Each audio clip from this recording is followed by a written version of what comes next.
आम आदमी पार्टी और कांग्रेस के नेताओं ने संयुक्त प्रेस कॉन्फ्रेंस करते हुए दिल्ली, हरियाणा, गुजरात, गोवा में लोकसभा चुनाव 2024 के लिए सीट शेयरिंग की घोषणा कर दी। हरियाणा में कांग्रेस 9 लोकसभा क्षेत्रों में चुनाव लड़ेगी, जबकि कुरुक्षेत्र से एक सीट आपको दी गई है। इसी तरह चंडीगढ़ लोकसभा सीट भी कांग्रेस के हिस्से में आई है, लेकिन पंजाब पर दोनों दल खामोश है। पंजाब में 13 सीटें हैं। राज्य की सत्ता में इस समय आप आ चुकी है और उसके हौसले बुलंद हैं। साल 2022 के विधानसभा चुनाव में उसने 117 में से 92 सीटें जीतकर प्रचंड बहुमत प्राप्त किया था, लेकिन 2019 लोकसभा चुनाव के रिकॉर्ड को देखते हुए कांग्रेस का प्रदेश स्तरीय नेतृत्व आपसे किसी भी गठबंधन को तैयार नहीं है। लोकसभा में कांग्रेस और उसके सहयोगी दलों को पंजाब में 40.12% वोट मिले थे। लोकसभा में ये प्रतिशत काफी महत्वपूर्ण है। पंजाब में अकाली दल और बीजेपी के मिलकर चुनाव लड़ने की बातें चल रही है, लेकिन दोबारा से शुरू हुए किसान आंदोलन की वजह से दोनों दलों की दूरी बनी हुई है।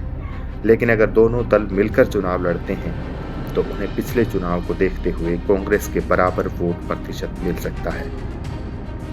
जबकि आप पंजाब में लोकसभा चुनाव में विधानसभा चुनाव जैसी सफलता पाने की उम्मीद कर रही है। आप कांग्रेस के बीच सीट बंटवारे पर सहमति से पहले यूपी में कांग्रेस और सपा के बीच सहमति बनी। कांग्रेस राज्य में 17 लोकसभा सीटों पर चुनाव लड़ेगी और शेष 63 सीटें सपा और इंडिया ब्लॉक के अन्य गठबंधन सहयोगियों के लिए होंगी। समझौते के मुताबिक कांग्रेस अपने गढ़ों, रायबरेली और अमेठी में उम्मीदवार उतारेगी। यूपी में लोकसभा की 80 सीटें।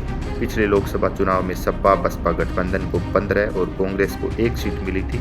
इस बार तस्वीर ठीक उल्टी है। इस बार कांग्रेस सपा का समझौता है। यूपी में अगर कांग्रेस के साथ सपा और बसपा मिलकर लड़ते हैं तो पूरा चुनावी नक्शा बदल जाता है। बीजेपी का जयंत चौधरी को अपने पाले में लाने का फायदा पश्चिमी यूपी में होगा। यूपी में कांग्रेस सपा की डील के बावजूद बीजेपी के समीकरण अभी बिगड़े नहीं हैं।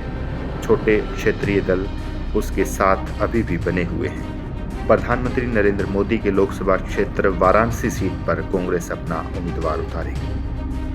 बहरहाल अब देखना होगा कि जीत के लिए प्रयास कर रही इन पार्टियों की तिकड़मबाजियां किस ओर जीत का सेहरा लेकर जाती है।